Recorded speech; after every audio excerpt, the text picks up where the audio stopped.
The sea is in our blood. Our people have made a living along these shores for more than 7,000 years, gathering shellfish, catching fish, and diving for pearls. Our hearts beat to the rhythm of the sea. These waters contain a wealth of the finest fish, sea bream, tuna, and hammoud. Our forefathers made their nets and fish traps from woven palm leaves. Their boats were made of palm sticks bound together with rope. Sudden storms and high winds meant that fishing was dangerous but rewarding. Fish that wasn't eaten immediately was hung up to dry or preserved and sold. Some of it we ate, and some we exchanged with traders for other things like tea and rice.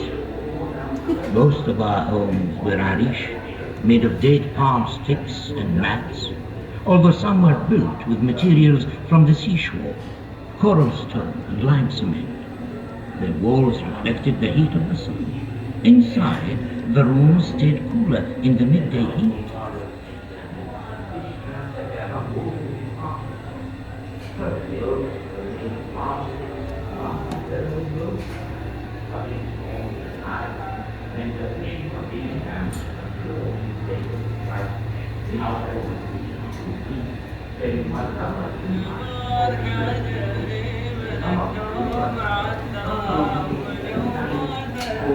Camels hold a special place in our hearts. We honor these loyal and noble creatures which can endure the blazing desert heat for days without food or water. They are a vital source of meat and milk. Their dung is used as food. Their hair to feed goats, rams and bears. Their leather to make straps and sandals. The camel is truly a gift of God, perfectly adapted to life in the desert.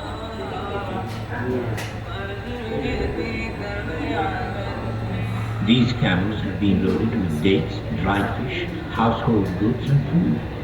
They used to cover huge distances to reach the oases inland at Liwa in the rain, along routes that camels have traveled for generations. Camel trains carried wood, charcoal, food and fodder back and forth between the coast and the inland oases, bringing much needed supplies. They also transported whole families every day from the coast to the oases to escape the worst of the summer humidity.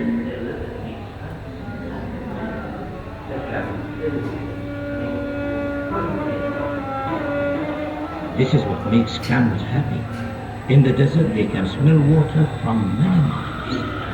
This oasis is fed by cool underground springs and a network of barrages, man-made channels which bring water from the mountains. Here we produce dates, cereals, vegetables, fruit and pork. It's a kind of paradise, cool and tranquil. At night the birds settle in the safety of the trees and you have to keep a watchful eye for the snakes and scorpions. The camel-raising bedouins were nomadic during the months of good grazing and would settle around oasis wells in the summer. Many would live in traditional desert tents made of woven cloth.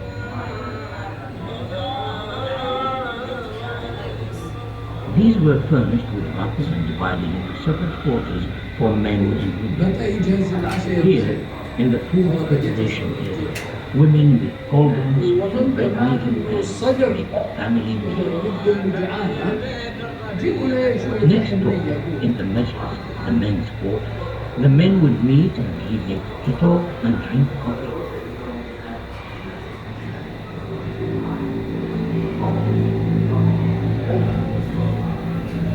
Our ancestors began to settle here more than 5,000 years ago, and they made the most of the world around them. Copper mining was one of the earliest industries here. Miners hammered away at rocks with handmade tools to uncover seams of copper ore in the mountains. Sometimes they would use fire to crack the rock face. It was a dark, dangerous place to live.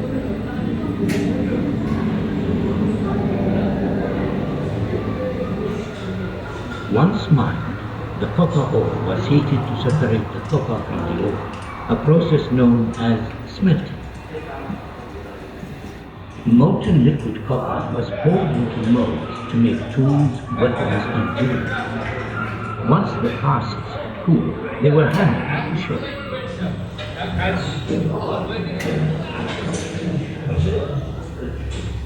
Settle down, please, children. Turn to page 17. Can anybody tell me what they see here? Please, sir, Ahmed? the man is diving for pearls. My great-grandfather was a pearl diver. He could hold his breath for ages. He taught me to swim and dive. One day, I'd like to be a diver The seas are high. In the last century, huge fleets of pearling vessels set out from Abu Dhabi every summer. The departure of the fleet was a major event. Families left behind their ranches while their loved ones, some of them never returned. The divers were weighted down and they plunged to the shallow land to search for oysters. It was a dangerous job, with stinging jellyfish, sharp corals, and no breathing equipment. But luckily, might establish a family support network to keep their spirits up the Nihal with joy, to inspire the pearls, leading them all in songs which marked each stage of their work. I would like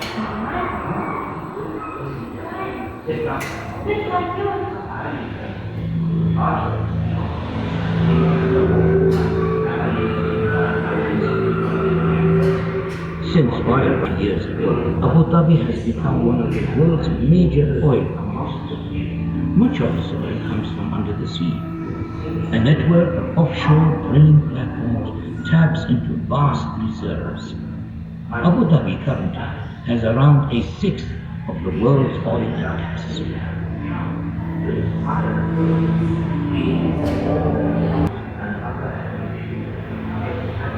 The underwater pipelines are maintained by highly skilled commercial divers. They wear protective suits and dive to the seafloor to work on the pipes, moving through the murky waters amongst the fishes and creatures of the sea.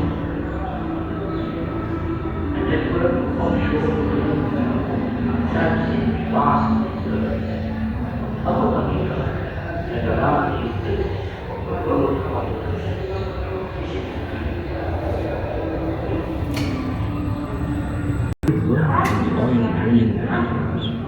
Highly trained men operate the drills, pumps, and other heavy machinery, extracting crude oil from beneath the sea.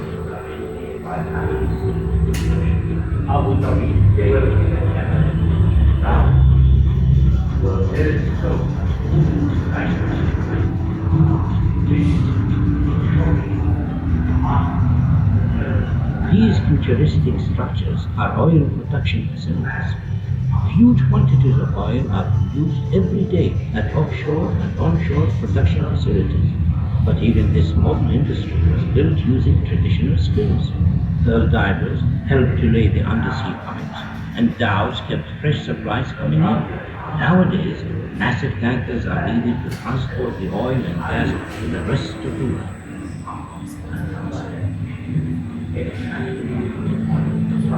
Proud. There is so much to see in this dynamic lively capital. Busy streets, shopping malls, markets, hotels, a fantastic waterfront, beautiful mosques, magnificent fountains and parks. In little over a generation, Abu Dhabi has been transformed into one of the great trading and business centers of the world. This is now a thriving cosmopolitan city with a proud heritage rooted in the traditions and values of its desert and sea-going origins.